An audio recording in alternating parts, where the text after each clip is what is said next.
Hey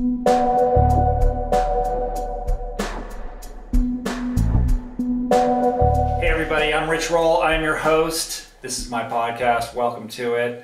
Got a great guest for you guys today, Charlie Jabaley. That's right. How you doing? Doing amazing. This guy has an amazing story.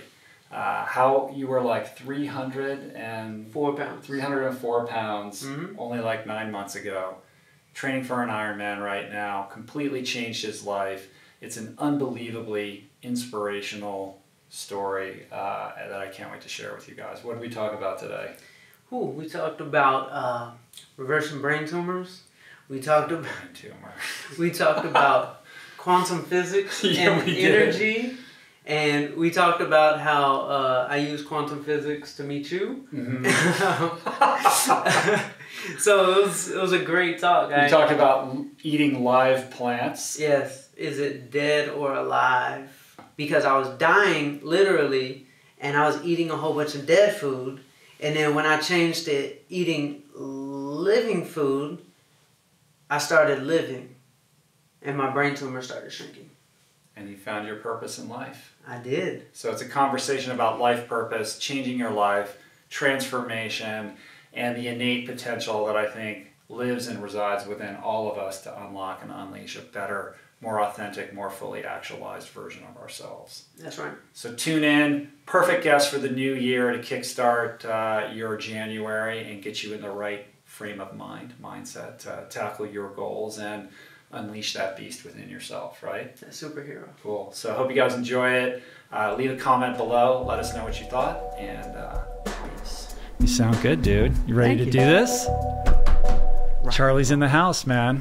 Get some good energy going. You're going to get it. It's going to be awesome, dude. My man. I can't wait to share your story. It's so powerful. Thank you, man. It's cool to have you here. The history of this is pretty funny, man. You were peppering me with emails for a long time. Dude, I got to meet you. We got to connect. And I was like, who is this guy? Eventually, I just got worn out. But also, your story seemed cool, and we connected. And I was like, wow, it's pretty powerful. Thank you. What you've accomplished, what you've had to face, the obstacles you've had to overcome, and kind of where you find yourself now. So let's break it down, dude. Thank you. Well, do you want to start with me bothering you? Because you can start wherever you want. Because when I moved here, I was I idolize you, obviously. You really do have some serious disciples. And me moving to California and following your story, it was man, I have to know this guy. I just have to. And I told you a little bit about it after we had met. I called you and had to tell you the story. But in my notebook, I'll show you a picture. In my notebook, I wrote down a draft board. NBA teams or any sports team, they draft who they want on their team. And I was like, here's a draft board, and you'll see your name right there. Boom. Let me see. I took a picture of it. I said, Rich Roll. I've got to draft Rich Roll into my life. Hold on a second. So, weight loss motivation. Yes. Yeah. And this was September. Right. So I was still I was just a fan, and I wrote you down in my notebook, and then I got a DM in just the next week from this kid named Roberto, this Mexican kid, and he's I'm in Venice, let's link up, and I'm mentoring a whole lot of people, and I'm He's just a guy who was on your radar, or what's? I don't get it. He just found me. I guess he knew somebody that knew me, and he told him about me, and he DM'd me. So he came over to my house, and I tell everybody what I'm excited about, and I'm really excited about Rich Roll because I want to be a vegan endurance athlete as well, and this is a week after the draft board. He said, I crashed on Rich Roll's couch a couple years ago. Want me to connect you on email with him? I was like, yes.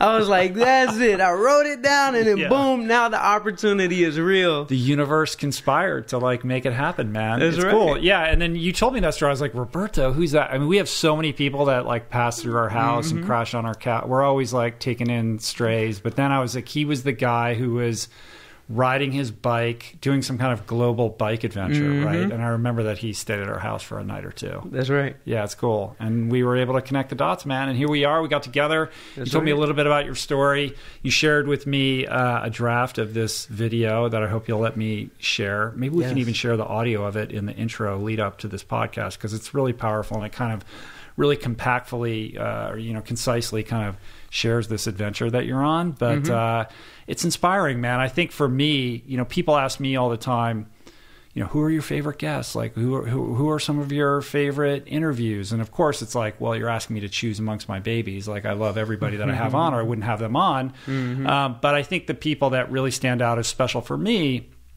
are when I can shine a light or put a microphone in front of somebody who's an individual that perhaps isn't necessarily a public figure, or somebody that everybody knows, or that has a book out or something like that.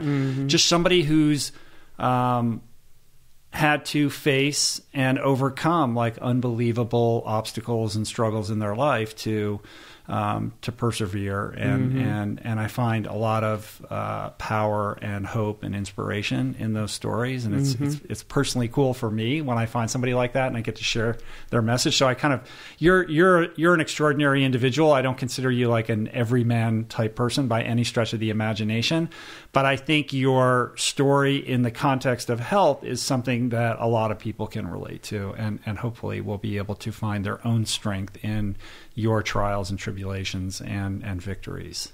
Thank you. And that's why I appreciate you so much for having me on, because like I always had this romantic relationship with $1 million. Like, like that thought, like $1 million.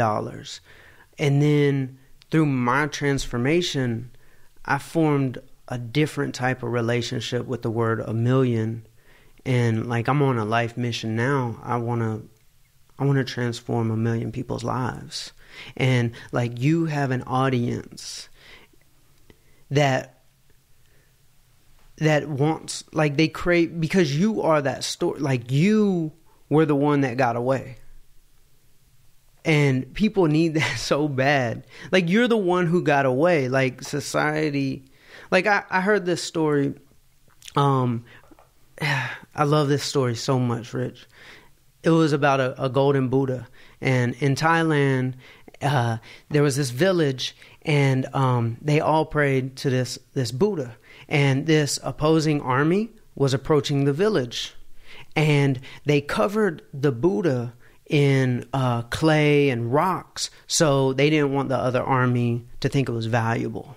So they covered it, and this opposing army posed a threat for many, many years, and generation after generation in this village, they forgot that this Buddha was golden.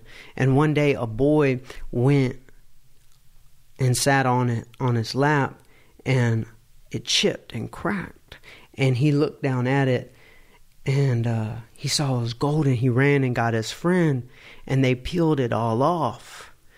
And they saw that this Buddha was golden. And I think that's how, like, people like you and stories like what I aspire to be as well, is that when we're young, we're golden. And then society and the rules that everybody makes starts plastering us. And then people like me and you, we get cracked at some point in our life. And then that makes us realize that we can see the golden again. And then we take off everything that society built on top of us, like with our careers and with alcohol or with food and the stresses and just what everybody told us we should do with our lives. But when we hit that rock bottom and we get cracked, we can see we're golden again.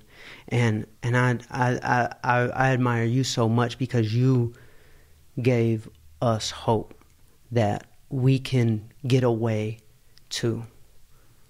So thank you. Well, I appreciate that. I think you're giving me a little bit too much credit, but that's a beautiful analogy. And you did the work, man. You did the work, and I'm excited to share what that was all about. So let's take it back to the beginning. Southern boy, growing up, maybe not in the best of circumstances. Like, what was it like? Love my family so much. Never knew that we did without. My parents, they worked hard. Mom sold vacuum cleaners. Father was a carpenter and a mechanic, and played the bass in a blues band. Mm-hmm. And I always had a dream. I wanted to be an athlete. Like, that was it. Like, I loved basketball. I studied every move, read every Michael Jordan book, like, you name it. So it was Michael Jordan was your guy? Michael Jordan, Allen. Then it went to Allen Iverson, and it was just like basketball was my life. I played 24 hours a day, but no matter how much I played, like, I never could, like, lose weight. Like, I was a chubby kid. I was the fat kid who loved basketball. It's like a conflict of interest. And I just wasn't like everybody else. Like, when they would play like shirts for skins, I hated that. Oh my God. Cause like, if I got picked for skins, it would be like, I'd have to drop out. Like, cause I'm too embarrassed to take my shirt off. How old were you at this point? This was between like 8 and 11. Mm-hmm. Like this is those years. And then as I got into like that 12, that middle school, I was like, well, I need something to be good at.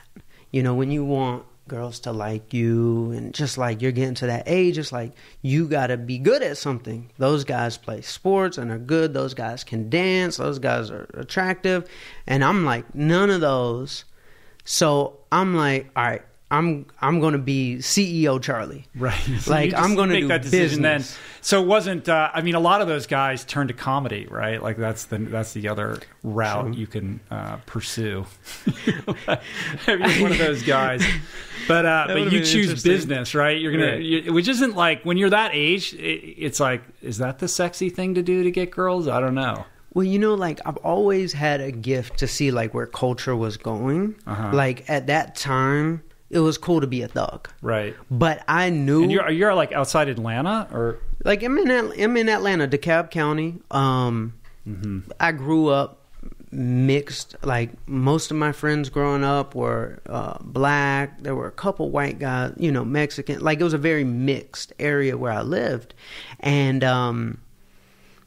which ended up being a huge advantage for me, that I got to experience that. Like, I got to learn all different types of people from day one, which led to my career, which was a good thing and a bad thing. So I became CEO Charlie, and I was like... Did you just start calling yourself that? People started calling me that. They did. Like, in middle school, because I always had a business. Every year was like a different business, and I like wore a suit, and instead of a backpack, I had a briefcase. Like, I took it serious. Like, this is me. Like I knew in culture, like, where it was going next. Like, I knew like business was cool. And now you see it like with Shark Tank and with like Gary Vaynerchuk. Right. And I saw Gary last night. He said, hey, by the way. Oh, you did? You saw Gary last night? Yeah. Oh, cool. Awesome, man. Yeah, I was just going to say, you had the little Gary V hustle going on as a youngster. Exactly. Yeah. So yeah, got good at business, and I buried the dream. Like the athlete dream. That athlete dream, which is the truest dream, because that's what I wanted. Without instinctively. That wasn't a dream I chose. That's just what I wanted instinctively. Business is what I chose to kind of cover that up. So business got good. I got fast forward a few years. I started a music business at 18, 19 years old. And I was just telling your camera guy, I was a camera guy. Like, that's how I got started. I was Soulja Boy's cameraman. And I dropped out of college to become his cameraman. I I remember my mom only wanted one thing. She said, get your college degree, whatever. Like, she always knew I did business, but she said, just get your degree.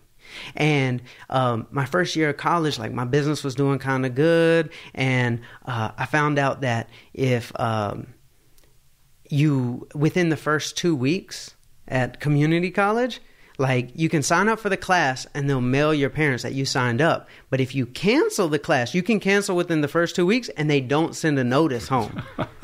So you're buying time. So I was just like, I dropped out of classes and I'm like, I basically lost my scholarship. So the second year, I had to pay for school. And I went up to the school and I was just like frustrated. I remember like, it was just like, oh, why am I doing this? I know I'm so much better than this. Paid for my books and everything. And then I left and then I got a call from Interscope Records. And they said, there's this artist that is a fan of your work. His name is Soulja Boy, and he wants you to go on tour with him and be his full-time cameraman. I'm like, oh, wow, all right, we're going to go. And what had you done to date? Like, you had done some work for him in the past, or was there other stuff online that he had seen? Like, how did you get on his radar to begin with? I built a website, like a hip-hop website. Like, all my friends started doing music, and I built this media outlet for him. And in Atlanta, like, it became the website for hip-hop in Atlanta. Wow. And I was running it out of my mom's basement. And I had basically the whole underground Atlanta hip-hop scene, like, coming through my mom's house. Like, it was crazy times. So if you wanted to know what was going on in hip-hop in Atlanta, that was the site that people were going to. That was the site. Like, I would feature artists on the website, and then, like, record labels would call the artist the next day. Anybody I featured, record labels would call. The artist would call me, and they're like, Warner Brothers called me or Atlantic called me, and then I'd feature another artist, and then they would just call everybody who I featured. And so the website was big, and then when Soulja Boy blew up, he was like, that's who I want to be my guy. So you had that's actually a more interesting decision than the college versus Soulja decision, because you're building this website that could have turned into like a Pitchfork or something like that for hip hop, right? True. Yes. So you had to like walk away from that in order to take a full-time gig? A little bit. It helped. It helped the website because it built my credibility. But it was tough because my servers back then were way more expensive than they are now, and it was like costing me money, and I wasn't getting paid much from Soulja Boy. And long story short, I went back up to the school. Give me my money back. I'm not. So my mom gave me her blessing. She said, when doors open, you got to walk through them. And that's what I did. I ended up getting fired 6 months later, and that hurt. Apparently, I wasn't a good employee because most hardcore entrepreneurs aren't, right? Yeah, they have a hard time working for other people. Yeah, but maybe you need to have that experience to figure that out, right? Boy, rock bottom then was like, oh man, we can't pay the bills. Like, it was tough. Like, I basically had to close down my website because I couldn't afford it anymore. It was popular, but it wasn't generating revenue. And then I remember I told my mom, I'm going to get into management. That's where the money is. She said, what do you know about management? I said, nothing, but I'm going to figure it out because that's where the money is. And I signed this girl group, and they were young. They were like Nickelodeon hip hop. Like, it was like, they were awesome. And I got them a record deal in 24 hours because Interscope Records loved me. Like, they knew I knew marketing. So I got them this record deal, and 3 months later, they left me for a huge, like, industry manager. They were like, yeah, well, we can't have an 18-year-old manager. I'm like, I just keep falling on my face. Like, anyways, so business was interesting. It's kind of a reasonable thing to say, though, right? Kind of, yeah. You know? I mean, I get it, but at the same time, you were delivering. Exactly. Like, yeah, it was, but they didn't make it. So it was, you know, if they stuck with me, they would have. Yeah. You know, it's rare to find somebody who will take a bullet for you. Like, when times are bad and there's no money being made, and that's almost more valuable than experience, because, you know, times get bad in the music game. But you have proof of concept here. You were able to drum up a record deal in no time. So you realize, like, hey, there's something here to pursue. And I signed another group, got right back up, signed another group, and it took off. And we did it. I drove. I had to make it work. And I told them, I was like, their name is Travis Porter. And I told them, I said, just be loyal. please, I'm going to do everything. They were living in their mom's house. I was living in my mom's house, and they stuck with me. We had 3 top 10 records in the country. And then we got so hot, we dominated Atlanta. And then that's when I was able to approach 2 Chainz. And then I had to convince him because I was like young, and my business partners were like, we were all just like rejects. Like we weren't the superstar managers, and he had been around big artists like Ludacris and Lil Wayne his whole career. And we're like, we want to manage you. And he just laughed at us. And maybe explain for people that are listening who don't know that much about hip hop who 2 Chainz is. So 2 Chainz is an artist. We won a Grammy this year. That really helps. People understand. So we won a Grammy. We've had #1 albums, 8 world tours, 12 domestic tours. Been on Good Morning America. Been on 2 Broke Girls. That's something they might know. Yeah. So yes, it's been an amazing 10 years that I was able to be with 2 Chainz. And to fast forward a little bit, to rewind and fast forward. So I got fired on October 4th, 2007, the last day of Soulja Boy's tour that ended in Atlanta. When Soulja Boy fired you. When Soulja Boy fired me. That was my last job I ever had. And I retired from the music industry on October 4th, 2017, the last day of 2 Chainz' tour that ended in Atlanta. Wow. 10 years to the date. That's crazy. Well, there's a certain poetry to that, right? There is. And a certain symmetry. See, the universe really is working in your life in mysterious ways that you can't comprehend, Charlie. That's right. That brought us here today. That's right. So rewinding it, though, a little bit, like, so somehow you're able to convince this guy, 2 Chainz, that he should take a chance on you. That's and right. your reprobate friends. And he did, and we just showed up. We went to work, and business got big. And like I said in the video, how big was he at the time that you signed him? He had a big song like 3 years prior, and he was dormant. There wasn't much going on, but he was respected in the industry. So it wasn't just like working with a no name. So business got big, and around that time, it's like business brought 2 things. Business brought success, which led to food, and it brought stress, which led to food. So it's like early in my life at 8, when I buried my dream and went into business, this business thing was ultimately a trap for me, because everything that happened every day is either a celebration or every day is some sort of stress. And it was extreme. And I had got over 304 pounds, and I had always did diets, and like my brain was fried of just like data. Like if there was a diet Jeopardy, I would be like the all-time champion of the world, like 27 episodes in a row. Tried every diet. Every single one. And I was fried. And I got really, really big. Embarrassingly, obese. What was the most weight? 304. 304, yeah. And I've I'm seen the short. pictures, and in that video, you can kind of, you chronicled a lot of it, man. Yeah. So you can kind of see, I mean, it's kind of amazing, because looking at you now, like I can't see that person at all. It's quite a change. Thank you. But what comes across in that video, and what came across when we talked, when we first got together, was just the desperation that comes with that, like just feeling trapped in this compulsion, this addiction, and this body without seeming to be able to find any way to escape it. That's right.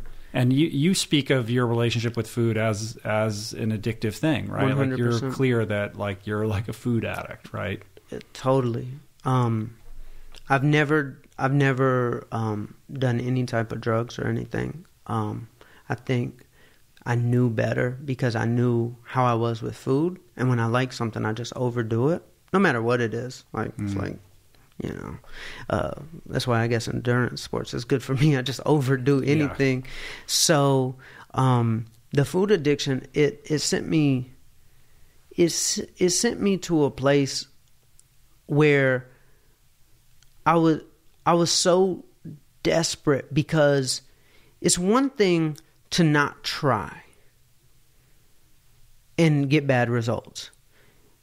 I think it makes it 10 times worse when you try so hard and you get bad results. Mm-hmm. Like, I was never the guy, I was very ambitious, so I was never the guy to give up.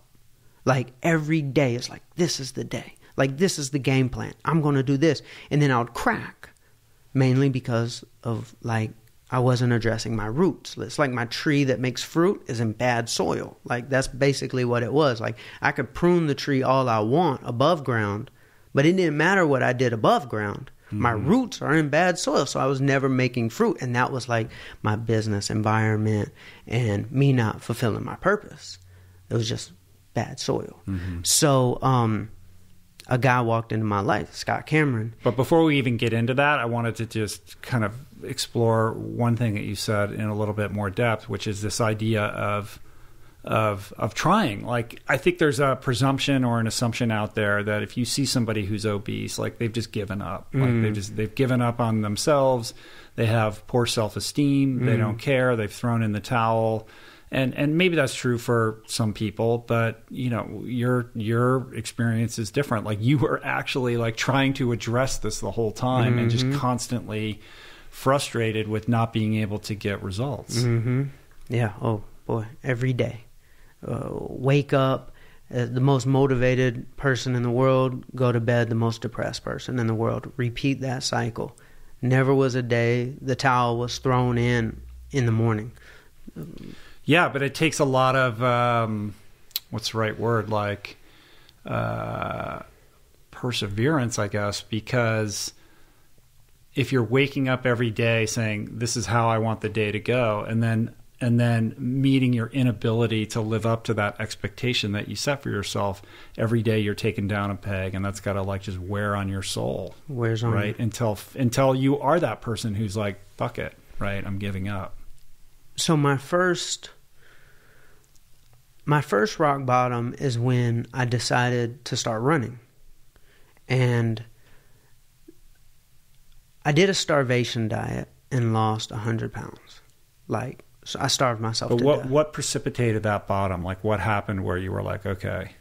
When the weight started coming back after I had starved myself down 100 pounds, all the weight started coming back, and I'll try to get back on the diet, that starvation diet, and then it was like this trap of like I was burnt. I couldn't do it anymore, and I would try, and then I would binge eat to where, like, I knew it was so bad, Rich. Like, this gas station had the Krispy Kreme donuts. And then I knew, like, I would drive to another gas station because I knew they had the Mrs. Field cookies. Mm-hmm. And then it's like, okay, I beat myself down so bad. Like, okay, I messed up. Let me just go ahead and, like, push myself down the rest of the stairs. I'll trip down one, push myself down the rest.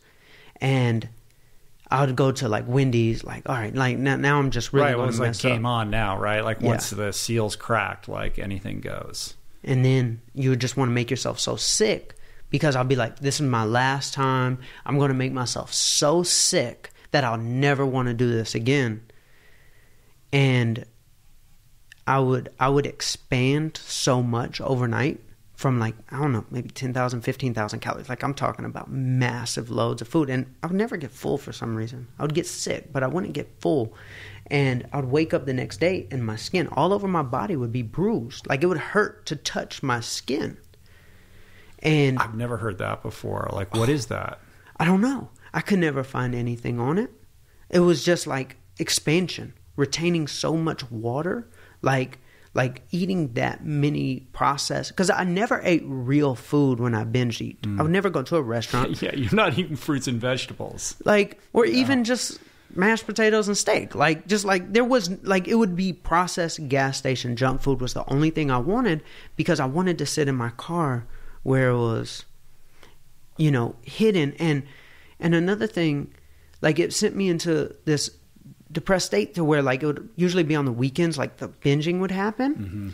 that I was so terrified of Fridays and Saturdays. Like, I don't know if there's a phobia, like, for Fridays and Saturdays, but I had a phobia. Like, I'm in the music industry, and everybody I know is going out, and they're going to the clubs, and they're enjoying themselves, and I'm, like, crawled up in my room, depressed. And they're going to the clubs to listen to the music that we make, like, that we give them entertainment, and I'm just, like, I'm scared of the weekend. I couldn't wait for Monday so I could just be accepted in the one place that I'm good, and that's the office. And yeah, so the shame. It was terrible. And you never, like, did you ever veer into eating disorder territory with, throwing up or the bulimia or? No. I mean, if you're doing starvation stuff, that's sort of tiptoeing around anorexic. That was definitely habits. tiptoeing. I went to, like, therapists. Like, I was, like, really trying to, like, figure out how to mentally get over it, but I had all the wrong information. And I was like, okay, no more diets. I'm going to run. So, like, Scott walked into my life. He was like, I'm going to stick with you. Trainer. And, yeah, like, best friend type trainer. And he's like, Charlie, I know there's something special about you. I see it in you. And I know your brain is fried from all these diets, and we're just going to run. And when he said that, it went back to, like, my childhood dream. It was like, an athlete.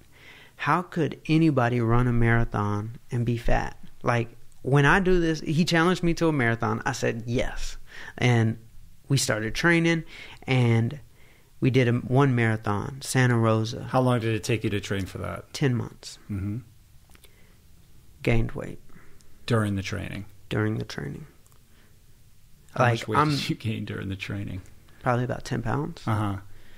And then, so you're keeping the same eating habits, and then with all the sort of exercise output, there's the kind of reward mechanism on top of that. Well, I just ran 8 miles, so I can actually eat more and feel fine about it. Exactly. So you're not addressing the habits and the attitudes around food. And it just got worse. It was appetite increased, and I would wake up every morning and train. I did a full marathon, gained weight. So I'm like, okay, we're going to do another one. But let's hold on. Let's explore that a little bit, because I think that's news to a lot of people. Like the idea, like, listen, if you're training for a marathon, you're going to lose weight no matter what. That's what I thought. That's exactly what I thought. And what did Scott think when you actually gained weight? I don't know how he dealt with me, because I was such a victim. Every day I'm just like in this victim mentality. Like, what else do you want me to do? And he's having to deal with me and deal with the late night text messages that are this long, me being depressed, and like, because I'm trying, it's that what we were talking about, like trying even harder and still gaining weight. Right. Like, so, yeah. It's really, so that's like another bottom, right? Like, what do you want? Like, I trained for a marathon, I ran a marathon, I'm actually getting bigger. So we said we're going to do another one. But this time, we're going to do bike riding as well. So you're going to run another marathon, but we're going to train on the bike as well. It's sort of like a physical version of a starvation diet. Like, let's just exhaust you, right? Let's just like keep your body moving so much that your metabolism has no choice but to, lose weight. Right. So what happened with that? Gained weight. Gained weight. So, and that was the Silver Comet Marathon in Atlanta. And then that was October. And then we're like, okay, we're going to do another marathon. But to be fair, like, you're eating crap, right? I'm eating crap. You're not like, oh, I'm trying to like... Well, I'm dieting, kind of. Like, I'm like, every 3 hours, like, eat this. But then I would crack. There'd be a rubber band. Exactly. And it would be like one day of binge eating would undo 6 days of like doing good. And I was always hungry. And when I cracked, it would just be bad. So right. So we did a third marathon, the LA marathon. And I was at such a heavy weight. I don't know how I did it. Like, all my toenails turned black and fell off. I was pounding so much. And like when I run marathons, I don't walk. Like it's like I see people walking. I'm like, I grind. Like I go hard. But when I look back at pictures of that marathon, I'm like, Jesus, I was huge. How did I do that? It's like, man, unbelievable. And that is what will, like at that moment I went rock bottom, Rich. And I didn't like, think. What is the emotional state of finishing a third marathon and continuing to expand and feeling like there is no solution accessible for you to solve this problem? You feel like there's no more road left. What else can I do? Like I remember I would like I'm like a figure stuff out type of guy. I have my notebook. I'm gonna come up with a game plan, and it's like I'm going right back to that. Like, okay, what's worked for me in the past? Like, how do we do this? And boom, boom, boom. And I was being called to nature at this moment. Like I would always be called to nature. Like just go sit out in nature and write and think and game plan.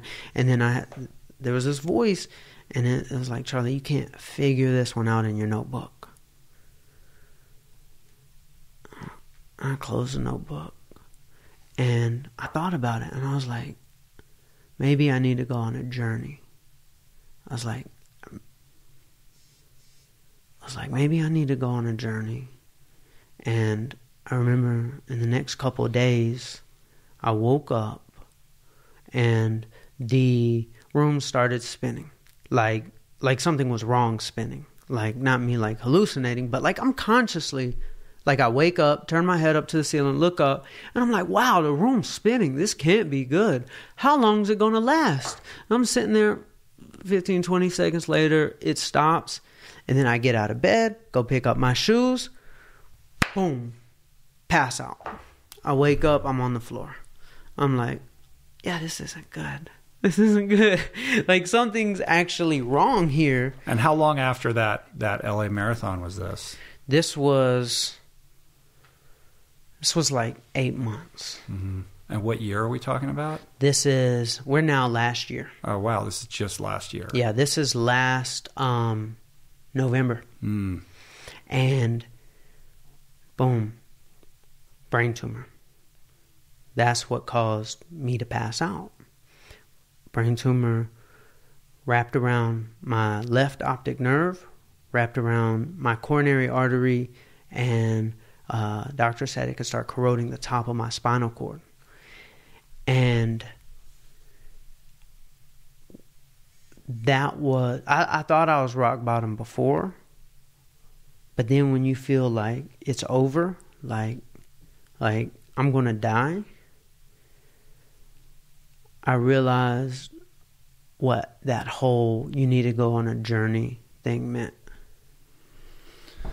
It's amazing that was just 1 year ago, and that the trigger occurred on the heels of you kind of making this promise to yourself, or this decision that you were going to go on this journey. Mm-hmm. And you were rewarded with that decision with this unbelievable news. Best thing that ever happened. Did you have to take a hospital to how did you find out that you had a brain tumor? MRI. Yeah. And so what's the prognosis at that time? What's the doctor telling you you're going to have to do? Medication or chemotherapy. Medication, body acted a little funny with it. They wanted to put me on higher levels, and they said that would affect my heart. Like my heart valves. Like they said, well, this medication has one downside. You know, this is the same brain tumor that Tony Robbins had when he was my age. A pituitary tumor. So it throws everything in your body off, the pituitary gland and all the hormones. And that's when the journey started. And I didn't want to listen to people. And I moved to California. I didn't tell my family or my business partners that I was moving. I said I'm going for a few weeks. They knew you had cancer, though. I didn't have cancer. It wasn't cancer. brain tumor. It was benign, thank God. I see. All right. But tumor, not okay. All right.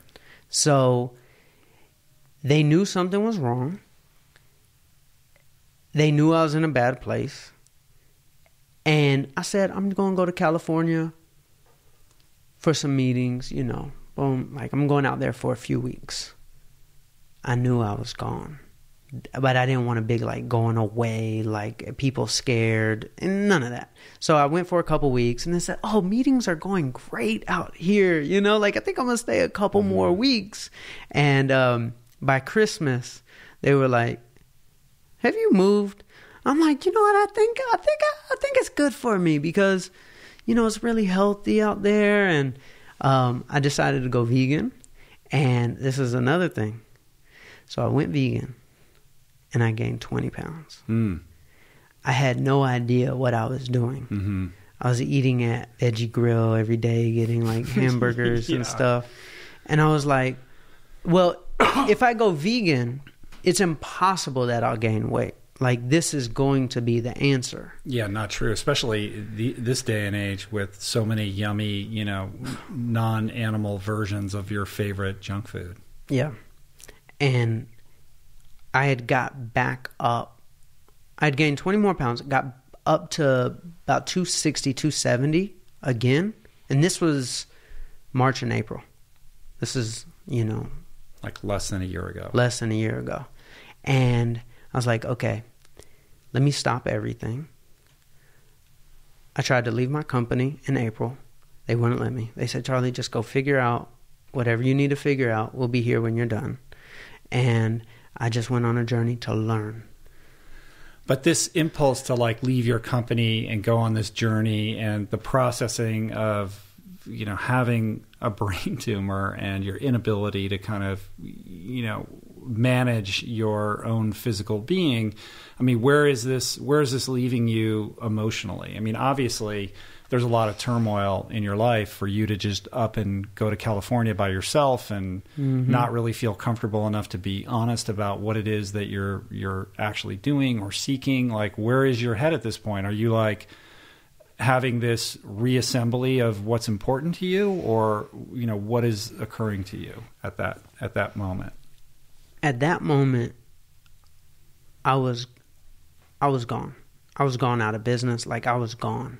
Like, it wasn't like you don't physically. Care. Like you don't care about all this other stuff that you thought was important. Nothing not important mattered to you anymore. Nothing mattered. Money, business, the cool winning Grammys, all that stuff just didn't matter. I had to reconnect with the dream, and I said, I'm going to be an athlete. I'm going to fix this once and for sure. I mean, once and for all, and I'm going to do everything. I'm going to do an Ironman. I'm going to change my eating. I had this. I boiled it down to something very simple, and I needed simplicity because I had all this data from dieting, like everything, eat every 3 hours and eat this, don't eat this, like. And I was like, I need something simple, and that's what I liked about vegan. But then I needed like even more simple than vegan. I needed even more rules to just do this, and I came up with this in my head. I said, if what they're saying is true, you are what you eat, and I'm dying, is what I'm eating dead or alive? And when I thought about it like that, I was like, okay, I started asking myself questions. Oil, okay, that's probably dead. Salt, that's probably dead. Banana, oh, that's alive. Potato, alive. And that became the dead or alive diet. 100%. Like even just because something vegan, like it was like I got rid of the oil, I got rid of the salt, I got rid of I eat fruits and vegetables that are like living all day. Well, not 100%. Like probably like 60, 70%.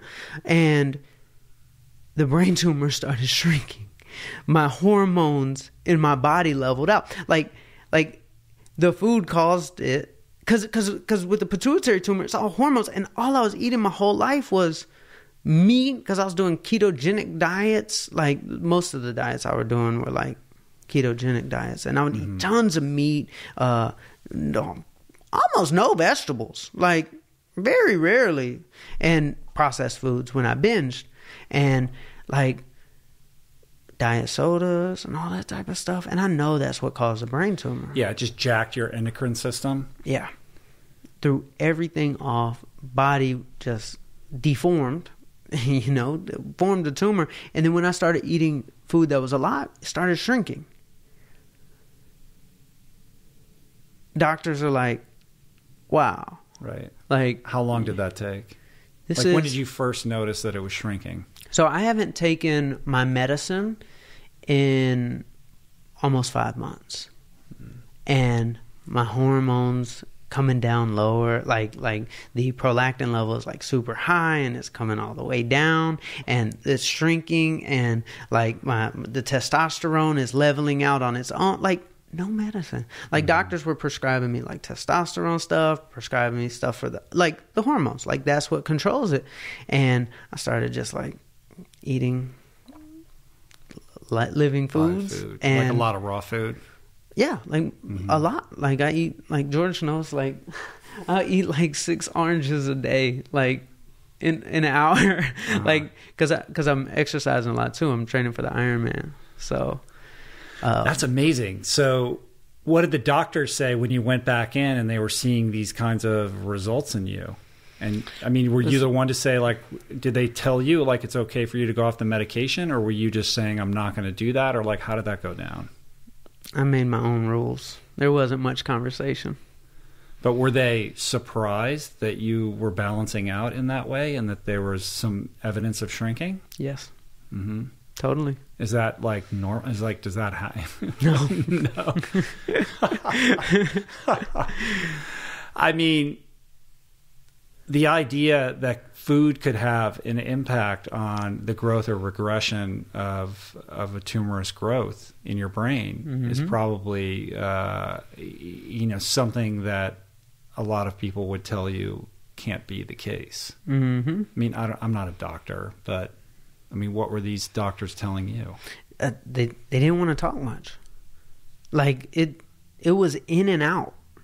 Like, kind of absurd. Like, I go in and I get my blood work done, and it's like everything looks good.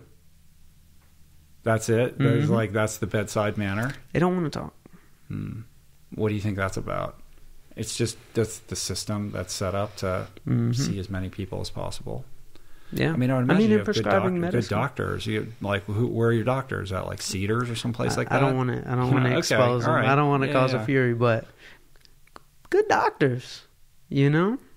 One here, one in Atlanta. Mm-hmm. So you're doing this self-styled dead or alive diet, right? The tumor shrinking. I mean, first of all, what inspired you to, as somebody who has done a million different diets, like what was it that got you excited about trying this, which sounds like it's something that you hadn't tried yet? I just needed something that made sense. I just needed, like, I'm starting to just boil things down in my life. Like, what makes sense? And when I would watch these documentaries on veganism and stuff, and I was like, that makes sense. And the oil and everything, I was like, okay, like, let me get rid of anything that's dead. And I do good with rules. Like, I haven't cheated on my diet. Like, it's easy for me. Mm-hmm. Because it's like, I used to celebrate food. Now, I like celebrate taking my shirt off at the beach for the first time in my life. I celebrate this morning, I ran 8.5 miles, and it's my 5th day of working out without a rest day. And it's like, wow, I crushed it at one of my fastest speeds at almost under a 9-minute pace. Mm-hmm. And like, I used to run, like when I did my marathons, it was like a 12:45 pace. It's like, it's like, wow, like that's what I'm celebrating now. So people are like, is this hard for you? I'm like, no, like it's actually easy. It's way easier than a diet, because the relationship, when I look at an orange, like now I look at it like, wow, like this is alive. This is alive. Like I wish like food had like a label on it that had like the level of energy that the food puts off. Instead of like people thinking about like food gives you energy, like an energy bar. Like, that has zero energy. Like, it's a dead thing that can sit on a shelf for 4 years. Like, that's not energy. Like, let's look at energy differently. This thing is alive. That means there's frequencies and energies coming off of it. We're like something that can sit on a shelf for 4 years. That's like very low frequency energy. Yeah, the chi. The chi. You're going to get all like woo new age now on it. But it's true. It's like, yeah, what is, I mean, everything is energy, right? So what is the energy? What vibration is this thing, vibrating on? I'll show you what I carry around with me. Let me see. So, George, you already know. It's in here somewhere. It's in here. Here it is. Boom. I carry this guy with me. Yeah, Einstein bobblehead. It actually doesn't bobble. I wish it bobbled. I don't know what it does. But quantum physics, energy. He described everything. He described how me and you met. Energy. The entanglement, like, it's actually all backed up by science, and I've been studying it. George introduced me to a quantum physicist. Oh yeah, I think you told me when we met you were rushing off because you were going to meet this guy, right? Yeah, that's right. When I met tell him. Me about this. So all these crazy things started happening in my life, and I didn't feel comfortable talking to people about them. But when I cleaned up my diet, it was like I had superpowers. And I didn't want to tell people because I didn't want to seem weird or like hippie or whatever. Like, I'm just a good old Southern boy. But I had these superpowers. Like, I could think of somebody and then they'll call me. And then there was this girl who I hadn't seen in 10 years, and I went searching for her on Instagram and I couldn't find her. And then the next day she liked my page and direct messaged me. And I was like, and then this started happening a lot. And then it was like, I thought, I said to my friend, I was like, I want to help Oprah with her health. And then tomorrow I have a meeting with Oprah's producers. This is happening fast. And it's easy for me to do now. And I had all these questions on how this is happening. And the quantum physicist explained it to me. And he told me about this study where they took human DNA. The military did this study. They took human DNA, put it in a dish, and they have the instruments study the energy coming off of the dish. They took that human being, put him in another part of the building, had him watch an emotional video that made him emotional, and the DNA changed, the energy changed, it increased. The DNA that had been extracted that was in the other room was being impacted by the stimulus that the human being was exposed to. Yes. And out of sight. What quantum physics says, and this isn't me. This isn't me, guys. What quantum physics says... This is what the guy's telling you. Is that atom particles can be in two places at one time. And when they did... That's definitely a fact. They've done those studies where the particles test. are on opposite sides of the coast and are being impacted by each other. Exactly. And that's how me and you got connected. I said, I want to meet Rich Roll. A kid DMs me and introduces us. Just like that. I said, I want to help Oprah. Boom. I have a meeting with her producers. I think of somebody, they DM me. Because the particles... we are entangled. And I started studying the quantum physics just to make sure I wasn't crazy. And it all says that, your body is clean. You're eating living things that have high frequency. So your antenna goes further than when you were eating bad things. You got rid of all the negative things in your life. You cleaned up and your antenna just reaches further than it used to. I was like, that makes sense. I get it. Thank you, Einstein. I can vouch for that. And it is a weird thing because you don't want to come off as sounding crazy. But I can certainly attest to the fact that cleaning up my diet and starting to eat living things had a much larger impact on my life than just slimming down and even beyond just being able to be successful as an athlete. It changed everything about who I am and how I interact with the world. And my daughter just turned 14, so we had a little birthday dinner for her the other night, and we were going through like old photos, you know, like old photos from like when she was a baby. And, you know, I was never morbidly obese like yourself. I wasn't 300 pounds, but I was like a hefty, you know, I was like 55 pounds overweight. And so we were scrolling back and I saw some of those pictures from like 2004, 2005. And my daughter's looking at them. They're like, who is that? You know, I don't look like the same person. And I even said to my wife, like, man, like that was a challenged time. And she was like, yeah, it wasn't fun. And that hurt to hear her say that.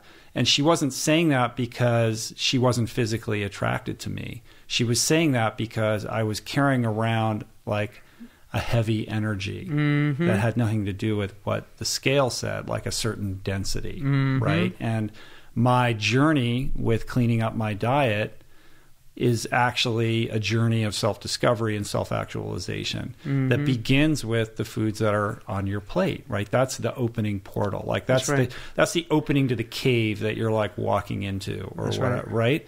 And what gets people through the door is the idea of like, oh, like look at Charlie's before and after pictures. Like that's what I want because I'm struggling. But what it delivers is so much more than that. Like the weight is nothing compared to the impact that it can have on fundamentally every aspect of how you live your life, how you see yourself, your relationship with yourself, your relationship with others.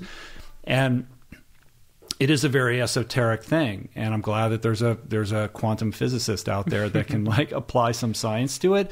But my own personal anecdotal evidence is simply that I am aligning myself with a higher frequency with which, you know, this earth or this environment in which we inhabit is vibrating. Like it's, and you're in tune with that in a new and different way, which sets you on a different trajectory for your life. That's the idea, like I'm not sitting here having a podcast with you and writing the book, doing all the things that I do because I vision board it and I wrote it out and said, this is my plan and my goal that I'm going after. These things have occurred as a result of my commitment to always trying to improve myself. Right. And that journey towards the center, towards the heart, has deposited me in this place despite my self-will, which would have chosen something else for myself. My ego would have chosen a different path because it doesn't have the breadth of vision that this life force has, right? I don't think I described that very well, but I think you get where I'm coming 100%. from. And you're on a very similar journey with that. And I've seen this in other people. I've seen this with people in sobriety who get clean from drugs and alcohol. And I've seen it with people who have stepped into the dead or alive diet, for lack of a better phrase. Eating, I mean, it's essentially a whole food plant-based diet tipping towards like a lot of raw foods, right? Is essentially what you're doing. And I've seen the lights go on in people in a way that you would not imagine, that extends so far beyond the waistline. It's insane. There was a second part that I think some of the viewers might like. When I said simple rules, I had another simple rule other than the dead or alive. And it was, eat when I'm hungry, stop when I'm full. Like literally, if I'm hungry, there aren't rules. Like the body is smarter than we ever could be. Like it's so beautifully designed and miraculously designed. When it says it's hungry, I eat. And I only stock, you know, my refrigerator with like low calorie dense things. I was like, oh, like sweet potatoes. I eat them all day. Like baked potatoes. I eat them all day. Put a whole bunch of sauce on it. When I learned that a pound, when I looked at calories differently, I stopped counting calories. I said, oh, how many calories are in a pound of something? That's all I want to know. Because if I think of like me filling up, like if I ate 2 pounds, 3 pounds of something, I'll be stuffed. So I was like, okay, if I ate a pound of strawberries, it's like 145 calories per pound. Or if I ate a pound of cashews, there's 3,500 calories a pound. If I eat a pound of sweet potatoes, it's 350 calories per pound. If I ate a pound of baked potatoes, potato chips, it's like 3,000. Right. So I'm like, oh, let me just fill my stomach up and always be full.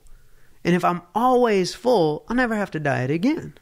And I'm always full. That is I dieted my whole life where it was like restrict, stick within these calories. Now I naturally stick within the calories because I only eat low calorie dense foods. Mm-hmm. Like if it's under 500 calories a pound, I'm stuffing myself with it. Right. Low calorie dense, but nutrient dense. You know Chef AJ? She speaks about this a lot. I can turn you on to some videos where she breaks that down beautifully. But that's exactly what you're doing. You're eating foods that are really high in fiber, that you're getting full, but you're not and lots of water. Yeah, so it's like, either you can have a teaspoon of oil, yes, or you can eat like 2 baked potatoes. Right, exactly. 100%. You know what I mean? Exactly. And I think there is something to this idea of rules. Like I work really well with rules too. And I think it's important to have rules, not too many rules, but enough rules that it takes the decision fatigue out of how you're going to approach your day. And that's true of me in how I approach my professional career. It's true of how I approach my training. Like when I'm not working with my coach and I don't know what I'm supposed to do that day, then who knows what I'm going to do. And I wake up and I'm like, well, I could do this, but maybe I should do that. Well, then I'll move this around so I can do that. Like all these decisions you have to make, as opposed to, I look at the calendar and like, it's a 2-hour bike today. That's what I do. There's no debate. There's no whatever. It's just, that's the way it is.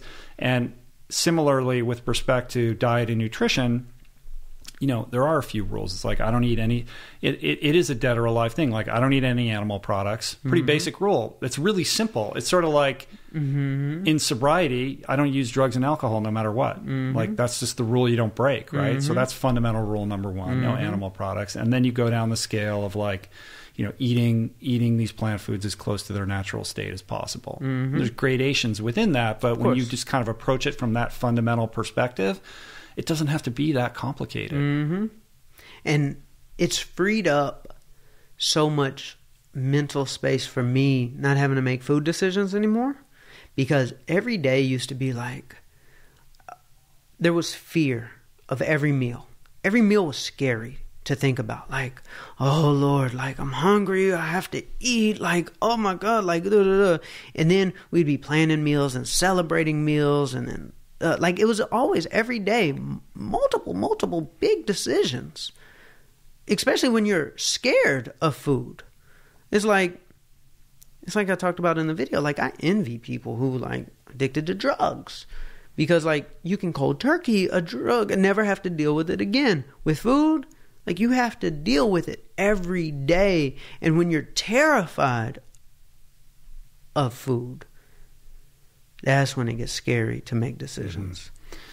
Well, one of the things you said earlier is that when you were struggling with your dietary proclivities and choices and trying out all these different programs unsuccessfully, you weren't dealing with your core issues. You were like pruning the branches, but you weren't getting to the soil and the roots, right? So I take it now, fundamentally, diet choices aside, that you are kind of dealing with the roots. So what are those issues, and what is that journey towards reckoning with that been like?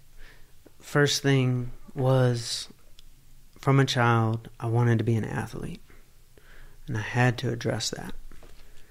And it's interesting, sorry to interrupt, but it's interesting that with all your success as a music manager, I mean, most people would look at that like Grammys, successful, making money, going to a crazy party, whatever. Like, who cares about the athlete thing, man? Like, all the athletes want to be doing what you're doing, right? Like, you're fine. Let it go. And I let it go. I let that whole life go, and it was easy for me to. Like some of my friends are like, is it hard for you to walk away? And I'm like, no. Like, I know I can never truly be successful if I don't have my health. When you're looking at your death, it's like, what does this mean anyways? And I would always have these dreams. Only one, it's not like a bad dream, but it's a reoccurring dream with a negative feeling of, I died before I got to realize what it was like to be fit. Like, that's my fear. Like, I want to know what it's like to have a six-pack, or to be able to, like, not be afraid to look in the mirror. And if that was always my underlying root, it's like, I made lots of money. But now, I live with 4 roommates. And I don't mind. Like, I'm like living my dream and money and impressing people. And I could be like honest and humble. Like, yeah, I'm a successful guy, but like I know that no money is coming in, so I need to live with roommates. Mm-hmm. What am I afraid of? Like, I'm chasing my dream. I'm gonna be an athlete, and I'm gonna do this Ironman, and then me and my best friend, we're gonna bike across America, and allow people to bike with us, like with this interactive map where people can see where we are. And then I'm going to do a relay race across America, and it's going to start July 4th in New York, and it's going to be a torch, and we're all going to get this torch across America, and it's going to be America connecting together, and different people like me and you and other people who want to be like us and want to do better with their life and reinventing their life. They're all going to get this torch across America, and we're going to be connected. And that's my dream. I love marketing. I'm a good businessman, but now I can apply my gift to, like, okay, we value $1 so much. Like, like people jump through hoops for money. Like, that's what they think about all day. And then I'm like, a human life is more valuable than $1. But like I talked about in the beginning, like $1 million, I did that, whatever. Now I want to help transform 1 million lives. That's the new type of millionaire. Like, and there's people like you that exist that are doing it naturally. You know, like you inspired me. Now I want to do it, and I'm going to reach my hand back. And then there's just going to be more and more of us. And I'm going to take what I learned with marketing. I look at it like God wanted me to go do the hip hop thing so I could learn how to influence culture. Like, he just sent me over there, go learn how to market really good and influence culture. So when you come over here to do good for people and be of service to people, you're ready to go. And I can market like the best of them and make movements worldwide with what I know. But instead of doing it for money, like before I was just a consumer, now I'm a provider. You know, me just being able to tell my story, I can help somebody. It's an amazing thing. Like George, like Chris Collins said, like, we can talk into this microphone and this internet thing. It can go like we're going to like say something into here with just our mouth, and somebody's life, which is a valuable thing, is going to be saved. Like, yeah, it's common. Kind of like electricity is common. That's an amazing thing that like we can't forget how amazing this internet thing is, like, because somebody's listening and their life is going to change. Like when I hear your story, it helped change my life. Somebody's going to hear somebody's life. That's a valuable thing. Like, somebody is depressed and thinking of suicide or addicted to drugs and going to kill themselves. Like, we can just use our mouth to talk. It's just an amazing thing.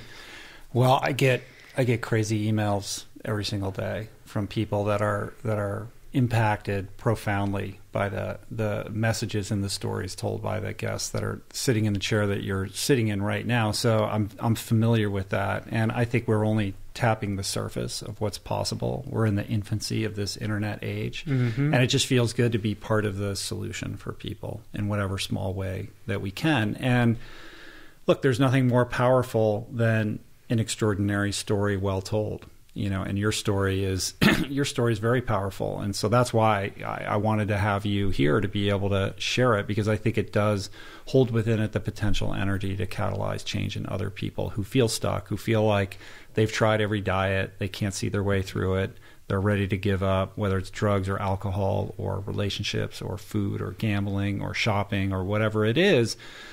You know, the idea that somebody has pulled themselves up from the abyss, from that vicious cycle of being unable to unable to be the person that they always wanted to be, to now be meeting that full on with the embrace that you have at the moment is empowering, and it's infectious. I think it's as infectious as a terrible virus, in the most positive way. Yes. And what's great about your story is that it's continuing to unfold. It's a story that's still being told. I mean, this was 9 months ago when the brain tumor thing came, and you decided to get serious about your food, your relationship with food. I mean, that's not that long ago. And I look at you now, you don't look anything like those pictures. I mean, you've lost, like 100 pounds or something like that? So I've lost a total of 125. 25 pounds. But in the past 7-8 months, 80. Mm-hmm.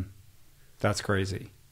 That's not a very long time. Mm-hmm. And I think what's interesting also about what has allowed you to make it work this time is something that I've heard on this podcast before with my friend Josh LaJohny. He's a guy who lost a tremendous amount of weight, but a real fundamental sea change for him was when he stopped thinking about and focusing on what the scale said, and he fundamentally changed his relationship with food, and he started considering himself to be an athlete. Mm-hmm. Like, it's not about weight loss, it's about how do I become the athlete that I always wanted to be. And the more he put his focus on that and less on like what's my weight or what does my waistline look like, instead of but rather like, how can I be a better runner? How can I get faster? What do I need to do? It almost was like a release valve that took the pressure off, because suddenly it wasn't a ticking clock. It's just, this is your life now, right? Exactly. And I see a similar kind of approach or kind of shift in decision-making and perspective in yourself. Definitely. And there was a little trick that I found out in business, and finally applying that to my health, was it's just easier to go bold.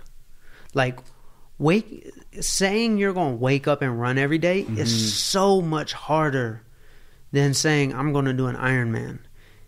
Like, going bold is easier, because now, like, when people introduce you to somebody, they're like, oh, he's training for an Ironman. They would never say, oh, he wakes up and runs every day. Like, it ultimately becomes you. That's why, like, being vegan for me was easy, because it's like, oh, I'm accountable. Like, I'm vegan. Everybody knows it now. Like, my friends, my family. So going big and bold is easier. And when I think about you, it's like, man, you do superhuman things. And I bet doing those superhuman things is easier, like, because you're just mentally ready to go bigger than just saying, oh, I'm going to wake up and run every day. Like, well, that doesn't mean anything to me. Exactly. And what is the accountability factor with that? Like, you need a goal that scares you enough so that you hold yourself accountable. And I think there's something also to be said for the sort of exotic nature of it. Like, the bolder the goal, the less crowded the space, right? It's like everybody's kind of clamoring around, like running a 5K or a 10K. Less people, a marathon, even less people, an Ironman, and then, upwards you go. And it gets scarier as you notch it up, which increases the level of self-accountability. But it's also exciting. That's what gets you out of bed in the morning, like pumped for your day. Part of that is fear, a healthy fear. And part of it is the thrill of not knowing exactly what's going to happen. That's right. Yeah. But why do you, like, I want to explore a little bit, like, why you felt the need to walk away from your career completely. Because I'm sure people will say, look, you want to do that? You want to, like, eat raw food and you want to, like, train for an Ironman, that's great. Well, you don't have to quit your job. It's like, a lot of people do Ironmans, they still work. Like, why did you feel, I know the answer to this, but I want to hear you say it. Like, I'm interested in how you're going to articulate this. Like, why was it important for you to really, like, draw this line in the sand and make this dramatic, like, basic pronouncement about how you were shifting your life? This is why your podcast is so good. You ask good questions that are not easy to answer. I knew that every single everything I was doing in my life was wrong. Literally everything. Like, I was a good person, but my actions, like... Give me an example. I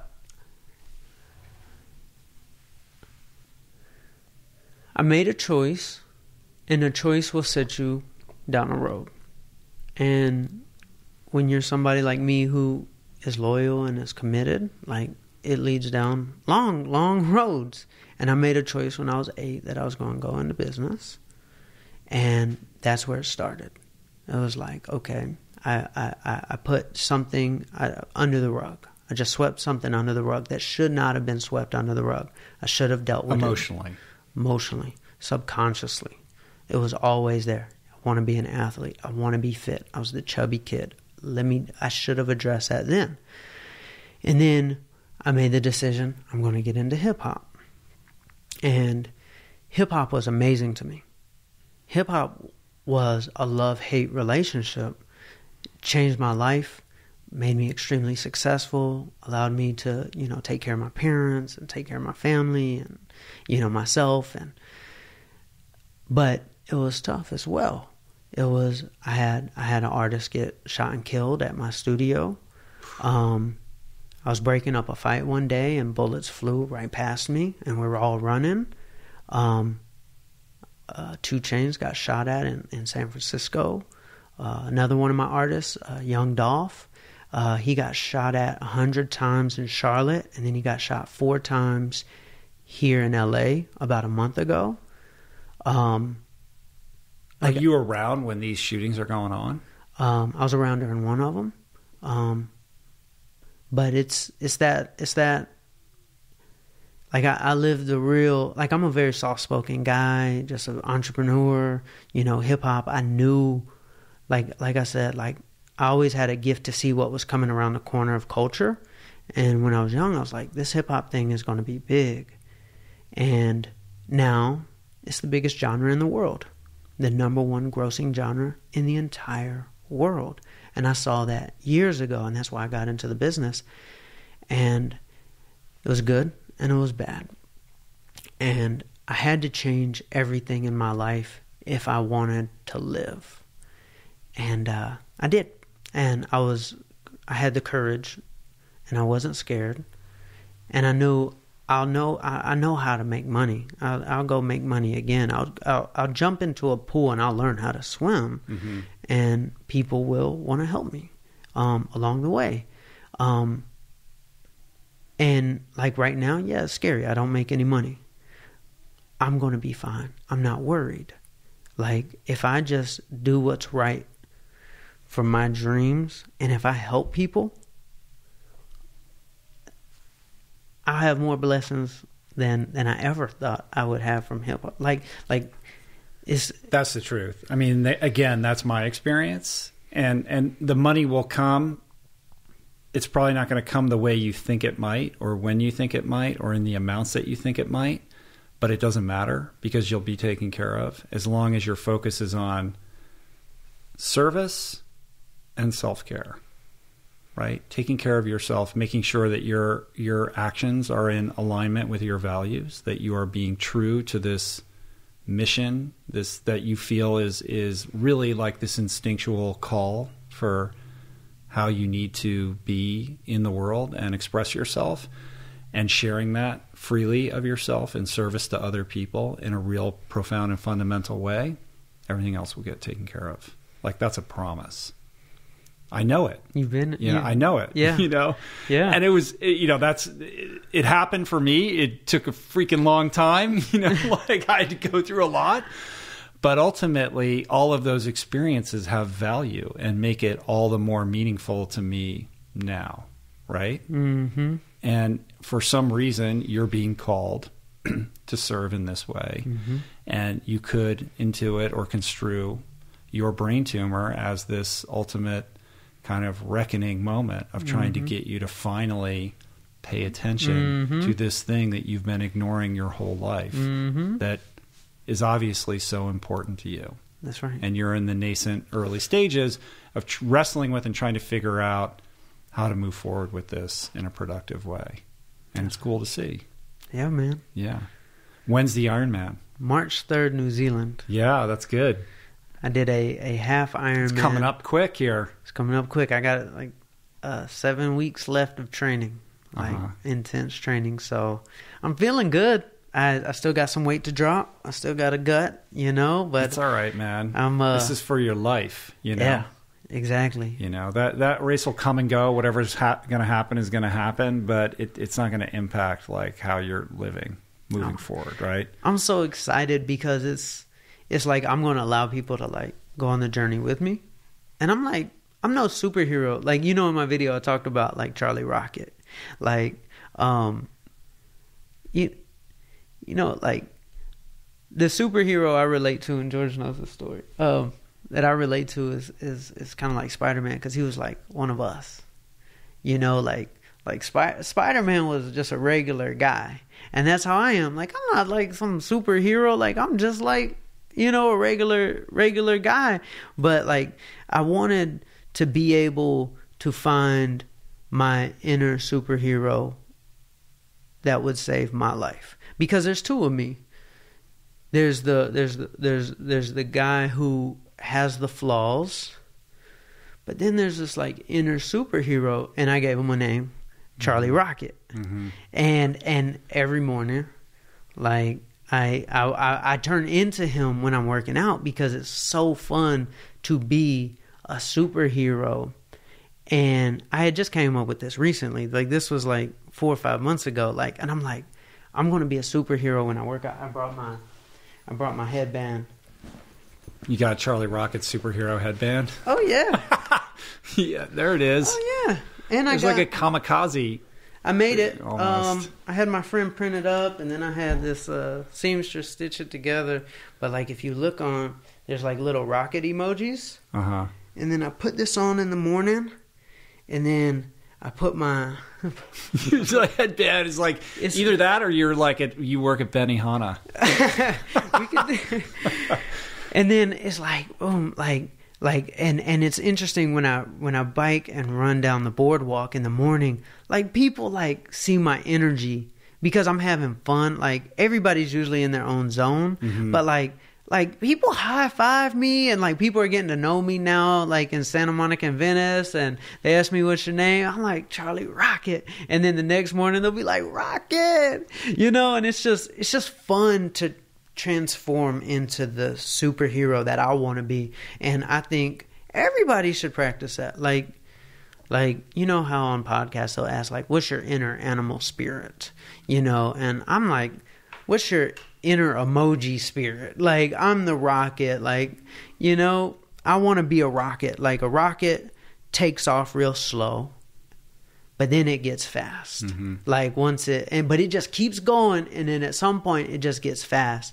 And my weight loss journey, my fitness journey started off real slow, but I'm about to get fast, because I'm about to hit that 62 miles. I like that also, because the resistance is very high initially. Like, there's so much force pressing down on you to prevent you from, reaching, cruising altitude, right? But as you start to, get higher and higher up, the resistance is less and less and less until you're in space, and the universe is just open to you, right? That's right. Without very little force, you can go a very long way. Right.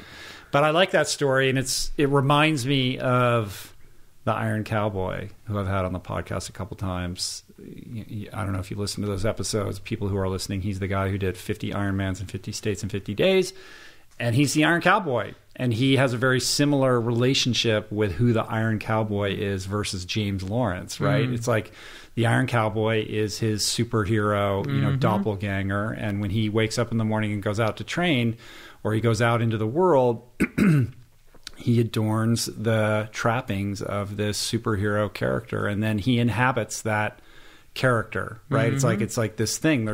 There's James, the flawed human being, the normal guy or whatever, and then there's the hat and the cape that he puts on to go be this person and achieve these amazing things. And there's something about that relationship that seems to be like a springboard for achieving things that you didn't think you're capable of achieving, right? Totally. Yeah, because, I mean, how long ago would the idea for you of tackling an Ironman have seemed just ridiculous and impossible? 9 months ago. And I made the decision to do it 8 months ago. It would have seemed ridiculous. And then when I made up my mind, and I wanted to ask you a question about this, like mastering your mindset, because I still deal with like smaller thinking, even though I'm doing something bold. Like 2 months after starting to bike, I was so ignorant to what was possible that I was like, I'm going to do a 112-mile bike ride today. And I did it. You did, yeah. And I'm like, because I was ignorant. Like, I was just like, let me go big. But emotionally and mentally, perhaps there was something inside of you that you needed to prove to yourself that like, before you even invested yourself too much in this, let's just see if, like, I can bang this out, right? Not the smartest thing in the world, but emotionally there was some reason why you needed to do that for yourself. Right. And it wasn't even hard, but it was like I said, 112, yeah. And then I started telling all my friends I'm going to do it, and then I knocked it out, and I was done. And now, like, where I kind of struggled just on some days is I just think too small. And I'm like, if I just thought bigger, like, will my body magically, like, yesterday was my body magically struggling with the 40 miles just because I said I'm going to do 40 miles? Like, why was the 112 the same difficulty as the 40? Like, you've done like super extreme things. I get what you're saying, though. You know, when you decide, like, this is what I'm trying to achieve for the day, and you put a cap on that, then it always seems like you struggle to the end of that. Whereas if you had doubled that, then would that first half of it just seemed easy? Like, there is something to that, I think, in terms of how you envision yourself and your ultimate, like, capabilities and potential as an athlete or as a human being. I kind of look at it like through the lens or the context of a big wave surfer. So if you've never surfed before, or maybe you can surf a 1-foot wave and do it with some level of mastery, that doesn't mean that you're going to go out to Mavericks or, you know, to the North Shore of Hawaii and drop in on a 20-foot wave. That would not be smart. It wouldn't be smart. It's possible that you're capable of handling that, but there is a whole lot of work that has to take place in between, you know, that 1-foot wave and tackling that 20-foot wave, because the people that are great at those huge waves, the Laird Hamiltons, they inch up to it very gradually. You know, the 1-foot wave to the 1.5 to the 2 to the 3. So, but by the time they're dropping in on a 50-foot wave, they've surfed a 45.5 foot and a 40 foot. They've been doing that for years, so it doesn't seem that different. It becomes more accessible. And I think in the context of being an endurance athlete, it's not a 1-year plan. Like, it's, you know, it basically takes about 5 years, I think, to really develop some level of mastery in endurance and ultra endurance. And within that 5-year period, you're gradually increasing your volume with your runs and your rides and stuff like that. And I'm sure you know over the course of a season, as those rides get longer and longer, it used to be excruciating to ride your bike longer than 2 hours. Like, oh my God, I'm going insane. Like, what do I do with myself? It's like, I got to get off this bike. By the end of the season, as you're ramping up and getting ready for something like Ironman, you're on your bike 5, 6, 7 hours, and you're like, oh, just 2 more hours on the bike? I've been on 6 already. Like, that ain't nothing but a thing. Like, time bends, you know, back to the quantum physics of it all. It's a relative thing. It's your relationship with that period of time shifts based upon your proficiency. That's right. And so I think as you immerse yourself more and more and more, yes, you set higher goals for yourself. Yes, you remove those caps. But I think there is something to be said for doing it in a kind of responsible manner so that you don't hurt yourself too. You know what I mean? Right. So, yeah, maybe you can do 50 Ironmans in 50 states in 50 days. I'm not going to tell CEO Charlie he can't, but you probably can't do it tomorrow. Right. Oh, right? yeah, definitely. That's all I'm saying. Definitely. Yeah. So let's talk a little bit about the service aspect of this. Like, you're on this personal journey for yourself, becoming an athlete, but where does this idea of, like, okay, I'm not a music manager anymore. I want to share my story, like, and you've alluded to like this torch thing, relay you're going to do, and all this other kind of stuff. Like, this is news to me. Like, tell me, like, in your marketing genius, manner, like how this is unfolding for you. So, it all is stimulated by me wanting to have a community. Like, I moved out to California, and I'm not gonna lie, like, I'm pretty lonely, like, because I'm very protective of my energy now, like who I'm around, and I'm not like a super social, like, networking type guy. So I'm just gonna build the community that I wish existed in my life. Like, I'm gonna do awesome things, put that out to the world, and then the awesome people I want to attract will just come to me. And I'm like, if I go big, I'm going to attract the big people. Like, I'm going to attract the people who want to, like, I want to bike with you. Like, I'm prepared to go by myself across the country. Like, that's fine. But I know if I put that out to the world, then people are going to be like, man, I want to do some of it with you. Like, I'll do the first 100 miles or I'll do the first 1,000 miles with you. And I just want to surround myself. I want a community. I want friends who think like me, who talk like me. And I figured the best way of doing that is if I do it, if I just lead, and everybody will come. And I want to do these things to let people know that, like what we talked about, like, my story isn't over yet. Like, that's a thing. Like, we all feel that way. Like, you didn't come this far just to come this far. Like that's the thing. And I want to, like, I heard this motivational speaker, his name is Jeremy Anderson. He was giving this analogy between a caterpillar and a butterfly. And he said the caterpillar is ugly because the caterpillar is just a consumer. And he said the butterfly is beautiful because it's of service to the earth. It transplants the pollen, and like trees get planted because of the butterfly, and the caterpillar just eats stuff. And I'm like, wow, the butterfly is beautiful. It's doing something for the world. And I've always wanted to be, attractive. And I figured if I give, that makes me more attractive. Like, I want a wife, like you have. I want a beautiful family like you have. And I don't feel any of that has come into my life yet because I wasn't who I was supposed to be. So I transformed, and now I'm going to put out, and then all the right people are going to walk right into my life. Mm-hmm. The lighthouse. The lighthouse. That's the lighthouse. The lighthouse doesn't move around up and down the shore looking for a crowd. It just stays right where it is. Right? That's what I'm going to do. And puts the beacon out, man. I like that. That's the goal. Well, I'm excited for you, dude. It's cool. You. Yeah, it's cool. It's cool to see you on this journey, and I like the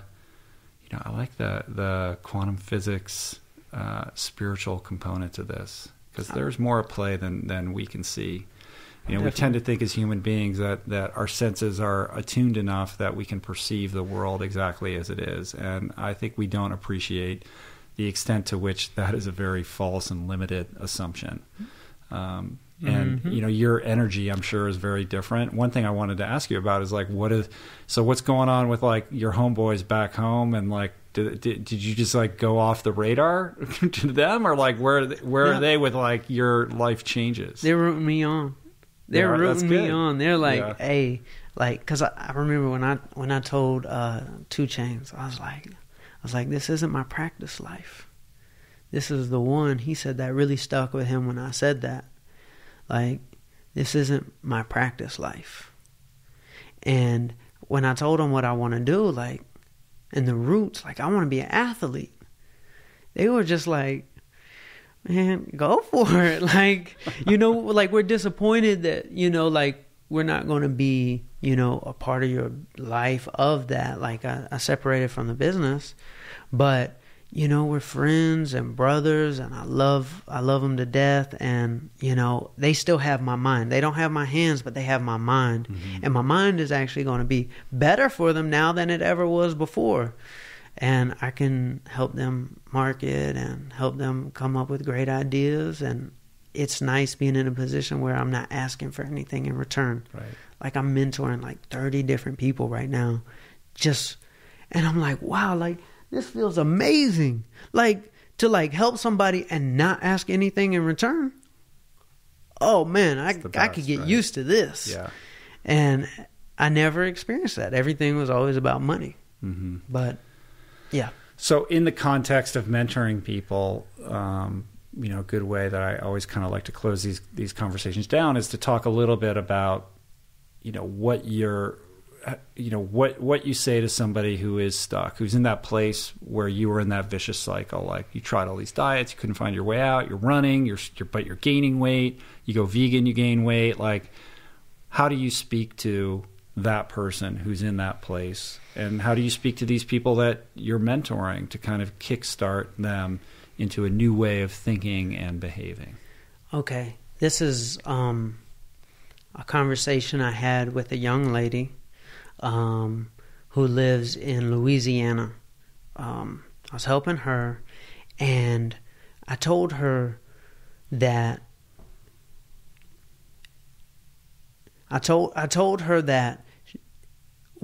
she was put on this earth for a reason, and she's a Christian, and she believes in God.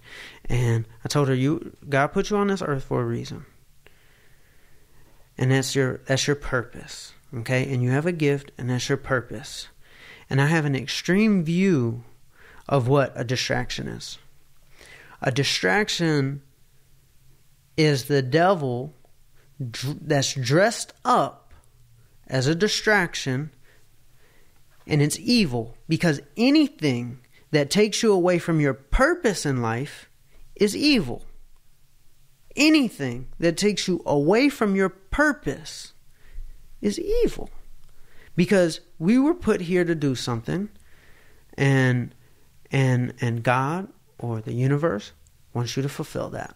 But first you have to know what that purpose is. You do. Most people are very far from understanding that, I think. That's a deeper subject. This girl, she knows that she has a talent of music. Like, mm-hmm. she's very talented, and she just doesn't know how to go about it. But she's been distracted, and she's been distracted by herself. She's been distracted by the people she allows around her.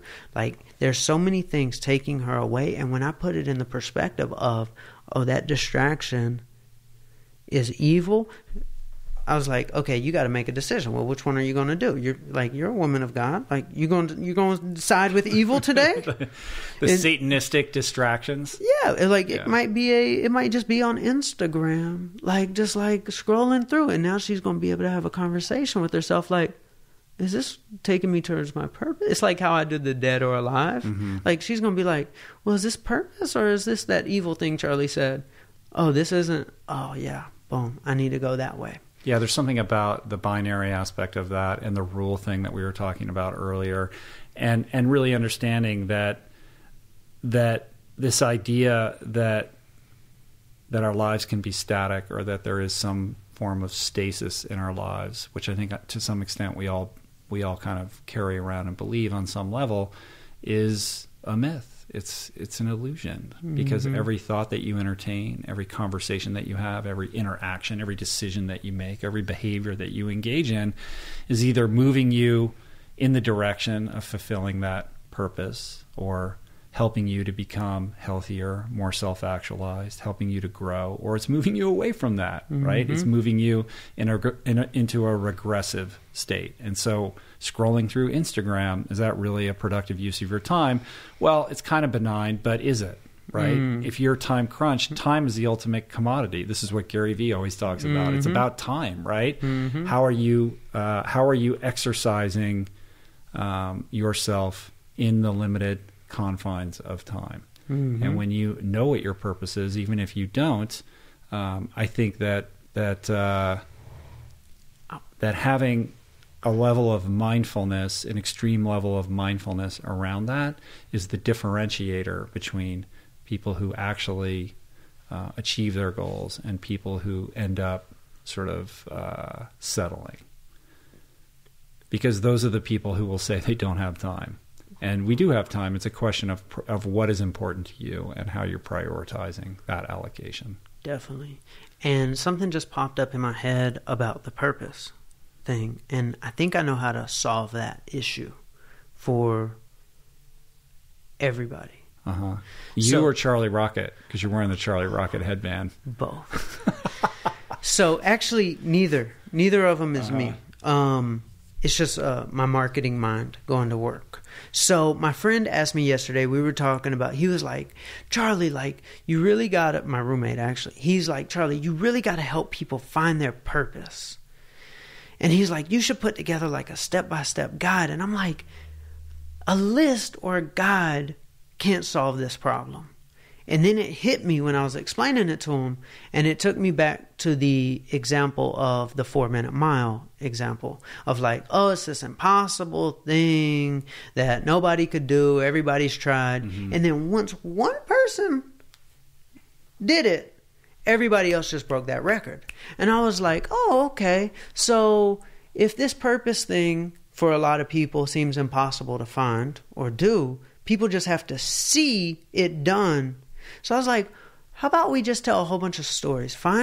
If there's like 12 different personality types in the world, like me telling my story might not like affect like a woman like who has a different personality type. So it's like, okay, we need to take every personality type in the world, and then we need to find stories of how certain people, success stories of how those people found their purpose. And if somebody who's sitting behind the computer screen can see somebody like them who they can truly relate to and just see that that person found it and how they did it through a story instead of a list, like, or reading like a nonfiction book, but just like a story, then once somebody sees it, then people can do it all the time, just like the 4-minute mile.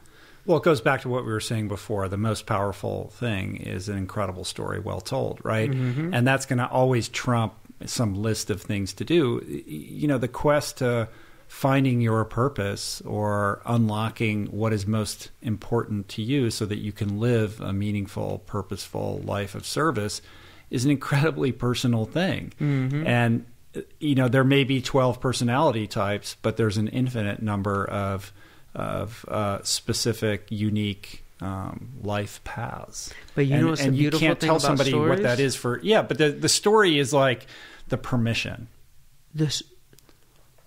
So I look at like Google and data or books or anything you search on Google as information for the mind.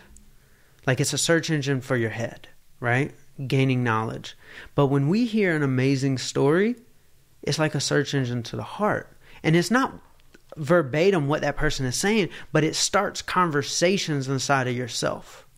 And that's what we need more of. We don't need more information. We need more things that start inner conversations. And that's where the purpose comes from. The purpose doesn't come from, oh, this person did this. The purpose comes from, wow, I'm starting to have an inner conversation, and then I find the answer within. And I think that's what stories do. I agree with that. Purpose is entirely a heart thing, and it's about connection with self. And that the heart is the conduit to that. I think most people are very disconnected from their heart and disconnected from themselves. And when pressed to decide or articulate what their purpose is or what their mission is, they're just grasping at straws and choosing something that is very likely not correct because of that disconnection. And in order to make that connection, that, again, is a very personal thing. There is no list like, oh, sit down and connect with your heart. Like, you can't tell somebody to do that. You have to impact them in a fundamentally emotional way, and storytelling does that. You know what did it for me, and I realized it this morning? What's that? Moana. Moana? I realized it this morning because that movie, I loved it so much, but I watched it this time last year when I was really sick. And Moana kept being called to the ocean. And then it was pulling her back, but she wanted to go, but everybody kept pulling her back. And then she went into this distant land away from home. And she had to essentially slay the dragon and figure it out on her own, away from everybody that had been trying to help her. And she went and conquered that. And then she came back to save everybody else. I'm like, that's my story. That's the hero's journey. Yeah. You know, that's a very Joseph Campbell archetype of the hero's journey. And that is your story. You know, and that's my story as well. I mean, I think that's the story of everybody who's done that internal search and had to wrestle with those things, you know, themselves in solitary, you know, to figure out who they are so that they could come back to the world and have something to give. Yeah. Right? Man, thank you for being you. Thank you for being you for this world. I appreciate that, man. We really, really appreciate you. Like me and my best friend Scott, like we idolize you, and we're like, man, where does Rich Roll run? We just need to run wherever he runs, so like we could see him, because we look at you as like a superhero, like in himself. Yeah, that's the thing, man. Like I'm just a dude too. Like don't project too much, you know. Man, but we'll go out and do some running, man. I just told you, like Dirt Mulholland, I was just out there this morning. Can't wait. We'll meet you up there. We'll do a little training. How's that sound? Deal. Yeah, right on. My man. Cool, dude. All right. Well, that was great, dude. How do you feel? Amazing. You feel good? I was just on Rich Roll's podcast. Powerful. You know, that's a big deal. No, it's going to be good, dude. Thank you. So if people want to connect with you and cheer you on, yes, what's the best way for them to do that? Instagram, Charlie Jabaley on Instagram. That's CHARLIE JABALEY. Right. And if people want to learn more about this like torch relay thing and all of that, is that just gestating in your mind, or is there anything online where people can tap into your scene, dude, and help you to create this community that you seek? So I took a 1-year social media fast. I got off all social media to reinvent. In 2017, I did this Post-it note, and I put it on my refrigerator, and it was contract to myself. And I said, I'm going to do an Ironman, and I'm going to become top 1% of athletes in the world. And I got off social media, and I'll be back on social media January 1st, 2018. So yes, if you follow me, everything will be posted, and you'll see a lot of my missions that I'm on in life. Cool. And just to close it down, maybe one last thought to the person out there that still struggles. If you're rock bottom, if you're rock bottom and in a really, really, really bad place, please email me. I will help you. CEOCharlie@gmail.com. I really want to only deal with people who are severely rock bottom like I was, and this is my new life. So I would love to help anybody who is where I was, because I didn't have anybody who was like me. Like I couldn't find anything on the internet of like people who exercised and gained weight. Like I didn't have any answers. So if you really, really are rock bottom, please email me and I'll be there for you. You might be getting quite a few emails. That's perfectly fine. I got plenty of time. All right, man. Awesome, dude. You're an inspiration.